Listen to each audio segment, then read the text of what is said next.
જય હિન્દ, નમસ્કાર। જો કોઈ તમને કહે કે તમારા ખાતામાં થોડા પૈસા આવશે, તમે ફક્ત ટ્રાન્સફર કરી દેજો, કમિશન મળશે, સાંભળવામાં સામાન્ય લાગે છે ને, પણ આ જ વાત તમને મ્યુલ એકાઉન્ટ ફ્રોડમાં ફસાવી શકે છે। અને તમે શું કરો છો? એના કહેવાથી પૈસા ટ્રાન્સફર કરો છો વિચાર્યા વિના, પણ તપાસ થાય ત્યારે એ ગુનો તમારા નામે ચડી જાય છે। મ્યુલ એકાઉન્ટ એટલે શું?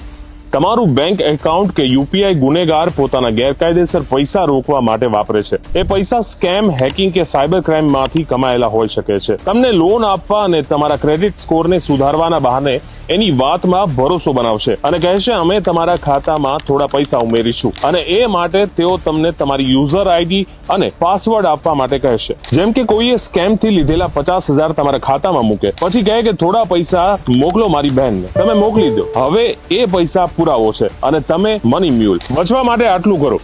અજાણ્યા વ્યક્તિને બેંક, યુપીઆઈ કે એટીએમ ની માહિતી ક્યારેય ના આપો। પૈસા ટ્રાન્સફર કરવાથી કમિશન જેવી ઓફરથી દૂર રહો। કોઈ શંકાસ્પદ પૈસા આપે તો તરત જ બેંક અને પોલીસને જાણ કરો। સાવચેત રહો, સુરક્ષિત રહો। સાયબર ક્રાઇમની તમામ અપડેટ માટે અત્યારે જ ફોલો કરો અમદાવાદ સાયબર ક્રાઇમના પેજ।